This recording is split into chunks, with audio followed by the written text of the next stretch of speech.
Alright, salut tout le monde, j'espère que vous allez bien. Donc, je fais une petite vidéo aujourd'hui pour vous expliquer le fameux Fair Value Gap et Inverse Fair Value Gap. Donc, comme j'avais mentionné dans la dernière vidéo, j'allais vous sortir une vidéo explicative sur le sujet. Donc, nous y voilà. Je vais commencer avec un petit guide ici que j'ai créé, donc un petit PDF avec quelques informations là, sur justement les Fair Value Gap, Inverse Fair Value Gap. Puis, par la suite de ça, on va aller faire quelques exemples sur le graphique pour vraiment vous montrer comment bien établir les fameux FV. Donc, vous allez pouvoir avoir accès à ce document-là également. Je vais le mettre dans le lien, dans la description. Je vais mettre le lien dans la description, pardon.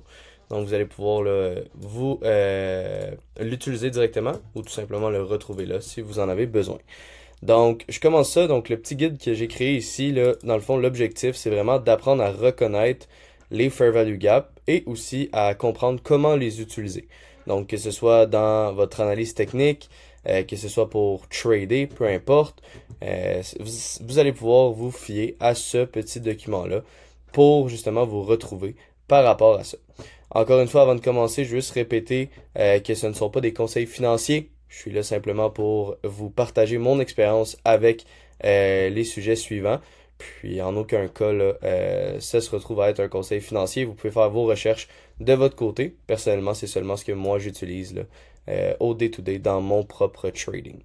Donc, on commence ça avec comprendre les déséquilibres. Donc, le marché évolue grâce à l'équilibre entre acheteurs et vendeurs. Donc, ça, c'est la base du trading.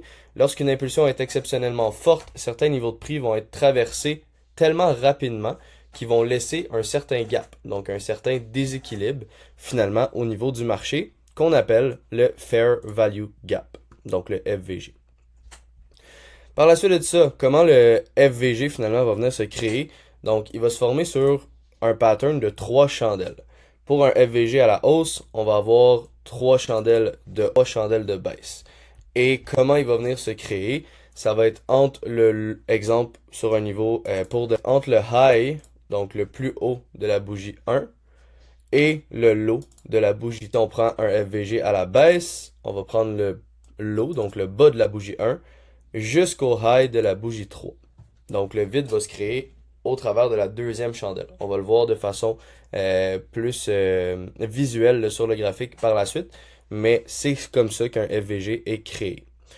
Pourquoi le prix revient sur ces zones-là qu'on appelle FVG? Les institutions peuvent revenir exécuter des ordres restés incomplets. Donc, en gros, une institution peut rentrer avec, exemple, 20 shares, va laisser le marché descendre, puis par la suite de ça, quand on va revenir rechercher ce niveau de prix-là en particulier, mais l'institution en question ou les institutions en question vont venir rajouter des positions pour continuer le mouvement par la suite. Donc, ce retour est souvent appelé mitigation, pardon. Un retour dans un FVG n'implique toutefois pas automatiquement un rebond. Donc ça, c'est important de s'en souvenir. C'est pas parce qu'on retrace à l'intérieur d'un FVG que forcément vous allez avoir une réaction. Les meilleurs contextes, donc une tendance claire, un sweep de liquidité, un BOS ou un shush, session active, confluence avec un niveau majeur ou un momentum élevé. Donc ça, c'est vraiment les meilleurs contextes pour utiliser notre fameux Fair Value Gap. Les mauvais contextes, donc on parle des ranges, donc quand il n'y a pas de direction claire, quand on est peu volatile, que ce soit une journée fériée ou tout simplement une journée où est-ce qu'on voit que la volatilité, le volume n'est pas au rendez-vous. Quand on n'a pas de changement de structure, donc quand on est vraiment pris finalement dans une zone fixe, puis qu'on ne bouge pas nécessairement, on n'est pas capable de briser ou casser de structure. Quand le FVG est trop vieux, donc quand ça fait très très très longtemps qu'il a été créé, des fois ils vont avoir tendance à réagir un petit peu moins. Puis les entrées sans confirmation. Donc un FVG est une zone d'intérêt, mais on doit avoir des confirmations supplémentaires pour venir profiter justement de ces zones-là. Donc un IFVG apparaît lorsqu'un Fair Value Gap est invalidé avec conviction. La zone change de fonction et peut devenir un support ou une résistance de grande qualité. Qu'est-ce que ça veut dire? Tout simplement, c'est que le IFVG va être l'inverse du FVG. Donc, on va le voir sur le graphique tantôt d'une façon un petit peu plus visuelle. Mais en gros, le Fair Value Gap, lui, va venir se créer sur, exemple, une bonne descente. On va créer un gap, on va revenir chercher ce gap-là. Le IFVG, lui, va être à l'inverse. Donc, si on a créé un fair value gap baissier, puis qu'on vient repasser au travers de notre fair value gap, donc on continue dans la direction inverse, puis qu'on a un rebond par la suite dessus, c'est là où est-ce qu'on va appeler on va transformer le fair value gap en inverse fair value gap. Donc, c'est plus difficile à comprendre un petit peu sans le visuel, mais inquiétez-vous pas, on va aller sur le graphique par la suite là, pour vous montrer tout ça. Donc, le processus complet, c'est déterminer la tendance, puis identifier la liquidité. Par la suite de ça, on peut attendre un BOS ou un SHOSH qui va être expliqué dans une prochaine vidéo. Identifier le Fair Value Gap, attendre le retour du prix à l'intérieur, chercher une confirmation supplémentaire, bien gérer votre risque, puis exécuter. Si jamais ça fait partie de votre plan, d'exécuter à ce moment-là. Au niveau de la gestion du risque, on va venir définir le risque avant d'entrer, donc le stop loss doit être invalidé par le scénario. Toujours respecter le ratio risque-rendement prévu.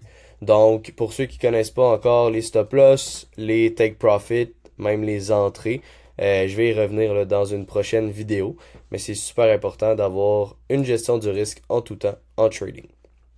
Les erreurs les plus fréquentes que je vois au niveau des FVG, c'est aussi, surtout, de chercher un trade dans chaque fair value gap. Donc, faut pas ignorer le contexte. Le but, c'est pas de surtrader, de déplacer le stop sans raison valide, de manquer de discipline, d'oublier qu'un fair value gap, c'est juste une zone. C'est souvent les erreurs les plus fréquentes que je vois. Un fair value gap ou même une zone de support ou de résistance ne veut pas nécessairement dire de trader. C'est important de bien qualifier ces zones. Donc, c'est les erreurs à éviter le plus possible. Ceux que ça intéresse, faire l'analyse de 30 graphiques. Donc, pour chacun, la tendance, la liquidité, BOS, SHOSH, si vous ne savez pas, c'est Inverse Fair Value Gap, les points d'entrée, le stop, la cible et la raison du trade. C'est un super bon exercice que vous pouvez faire pour justement vous pratiquer à repérer les bons scénarios des moins bons scénarios. J'ai aussi fait une petite checklist donc à cocher. Donc vous avez la tendance, la liquidité, les structures de marché, le fair value gap de qualité, les confirmations, le RR conforme que vous avez mis. Si vous ne savez pas c'est quoi le RR, je vais l'expliquer également dans une autre vidéo. Puis respect du plan et la gestion émotionnelle. Donc, c'est pas mal la checklist la plus importante que j'utilise au niveau du trading. Puis, je dirais que les points clés au niveau de ce petit document-là, c'est vraiment le contexte est plus important que le FVG lui-même. Okay? Les meilleures opportunités apparaissent lorsque plusieurs facteurs convergent. Donc, qu'est-ce que ça veut dire? C'est que juste un fair value gap ne va pas vous permettre d'être nécessairement rentable. Vous allez avoir besoin d'avoir plusieurs autres confirmations qui vont venir s'ajouter au fair value gap, qui va vous permettre d'avoir un win rate qui fait du sens. Donc, un ratio de gain où est-ce que vous gagnez plus souvent que vous perdez ou tout simplement que vous gagnez plus que qu'est-ce que vous perdez. Donc, c'est super important à retenir. Au niveau du petit résumé visuel, donc, on va voir le visuel plus sur le graphique, mais le FVG, c'est une zone de déséquilibre créée par une forte impulsion. Le IFVG, c'est un ancien FVG invalidé qui change de rôle. Un FVG n'est jamais un signal de trading à lui seul. Attendre une confirmation qui augmente la probabilité. Et la gestion du risque reste prioritaire. Donc quand même, très important. C'est un petit document, un petit PDF en fait, là, tout simplement pour vous aider à mieux comprendre le Fair Value Gap. J'ai rajouté aussi à la fin, là, super important, comme j'ai mentionné au début, donc le contenu de ce guide est fourni uniquement à des fins éducatives et informatives. Il n'y a aucun conseil financier ou un conseil en investissement à l'intérieur de ça. Je vous partage tout simplement ma compréhension des Fair Value Gap et comment moi, personnellement, je peux les utiliser à mon avantage sur le marché. Donc, on se retrouve sur le graphique pour justement commencer les exemples visuels, mais surtout aller identifier des Fair Value Gap et des Inverse Fair Value Gap. Alright, donc on se retrouve sur le graphique du SP500 qui est l'actif que je trade principalement. Donc, on va aller voir comment identifier le fameux Fair Value Gap et Inverse Fair Value Gap. Donc, je commence principalement par repérer une zone quand même assez agressive d'impulsion, que ce soit vers la baisse ou vers la hausse. Donc, c'est souvent là-dedans que nos gaps vont se trouver. j'établis toujours personnellement mes fair value gap en 1 heure. Donc juste ici, j'ai trouvé une bonne zone où est-ce qu'on descendait quand même assez abondamment pendant quelques heures. Je suis venu repérer également qu'on avait un fameux fair value gap. Donc si on retourne par exemple dans le document, on voyait ici, je vais juste retrouver le petit point où est-ce qu'on voyait comment les établir. Donc, juste ici, un FVG se forme sur 3 chandelles. Donc, pour un FVG haussier, high, bougie 1, low, bougie 3. Là, présentement, on est dans un FVG baissier.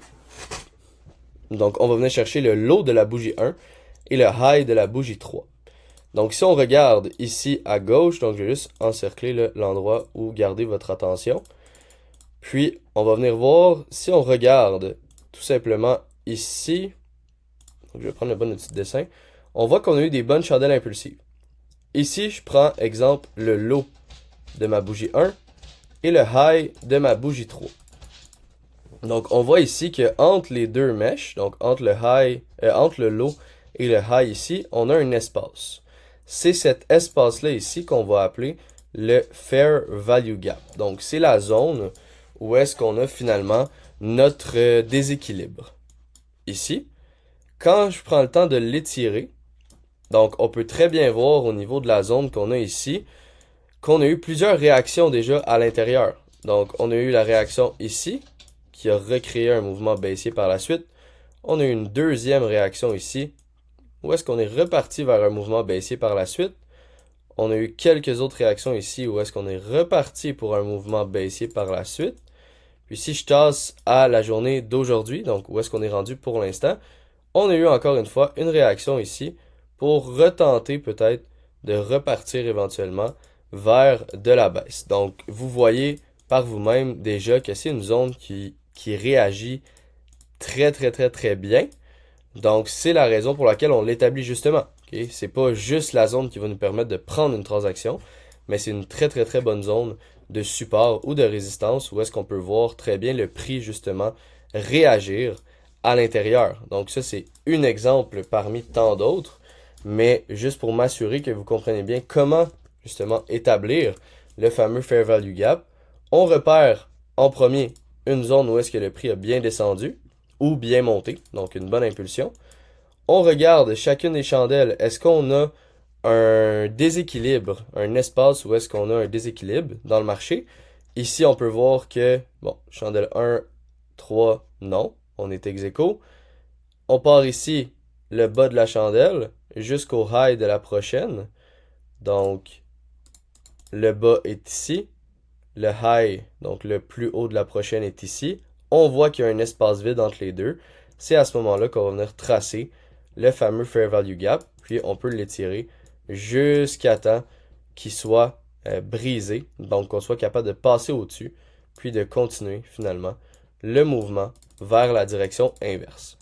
Donc on va essayer de trouver un autre exemple où est-ce qu'on pourrait avoir un fameux fair value gap. Donc, juste ici, on a eu une grosse chandelle de baisse sans retournement. Celui-là, par contre, n'est pas valide, tout simplement parce qu'on n'a pas 3 chandelles de baisse. On a une chandelle verte et 2 chandelles rouges. Donc, ça, ce serait un fair value gap. Ben, en fait, ça ne serait pas un fair value gap, il ne serait pas valide. Si on regarde un petit peu plus loin, pour l'instant, j'en ai pas ici. On va aller un petit peu plus bas dans une bonne zone d'impulsion. Donc, on a une bonne zone d'impulsion ici. Encore une fois, ma première chandelle est rouge, donc je n'ai pas de fair value gap ici non plus. J'ai vraiment besoin d'avoir 3 chandelles qui sont dans la même direction. Donc, je vais continuer mes recherches. Ok, on en a un petit ici. Donc, on voit que le marché a commencé à descendre à partir de cette chandelle-là ici. On a 1, 2, 3 chandelles rouges. Si je pars du low de ma première chandelle jusqu'au high de ma troisième chandelle, donc d'ici à ici, on voit qu'on a un petit espace vide. Donc, ce ne serait pas un très très gros fair value gap, mais ça reste quand même un fair value gap qu'on pourrait venir étirer de cette façon-là. Puis, on peut voir que oui, le prix a quand même réagi à l'intérieur de ce gap-là, mais c'est la raison pour laquelle on doit attendre plusieurs confirmations. C'est pas le gap qui a eu le plus de réactions pour le moment. Donc, on voit très bien que oui, on a réagi, mais c'est important de venir double confirmer avec une autre confirmation. Je viens d'en voir un autre juste ici. Donc, on a ici plusieurs chandelles de baisse qui descendent. On part encore une fois du low, donc de ma première chandelle, jusqu'au high de ma troisième chandelle. Puis, on peut venir tracer la zone de gap, donc le fameux Fair Value Gap. On vient le tracer ici. Puis, par la suite de ça, je vais venir le trader à court terme si jamais mes autres confirmations sont valides également. Ici, on a un bon exemple aussi d'un inverse Fair Value Gap. Donc, vous voyez ici, le gap a été créé. On est venu réagir dedans. À partir du moment où est-ce qu'on est passé au travers du Fair Value Gap, donc on est venu dépasser la zone où est-ce qu'on était supposé résister pour plus de baisse. Mais à partir de ce moment-là, par exemple ici, on vient monter, on redescend, on retouche ici, puis on résiste, on commence à redécoller vers de la hausse. C'est à ce moment-là que mon Fair Value Gap va se transformer en Inverse Fair Value Gap. Puis la raison est simple, c'est tout simplement que à partir de ce moment-là, au lieu de résister pour continuer la tendance baissière, le Fair Value Gap initial commence à supporter le prix pour remonter vers de la hausse. Donc c'est la raison pour laquelle on l'appelle Inverse Fair Value Gap, parce que grâce à cette confirmation-là, on vient inverser la direction du marché de l'autre côté. Donc, j'espère que c'est clair. J'espère que la petite vidéo explicative va vous aider justement à peut-être mieux repérer ou même mieux identifier vos propres Fair Value Gap. Si jamais vous avez des questions, quoi que ce soit, vous pouvez tout simplement les écrire dans la section commentaires. Ça va me faire plaisir de répondre à vos questions. Puis sinon, je vous souhaite une excellente fin de journée. Puis nous, on se revoit dans la prochaine vidéo.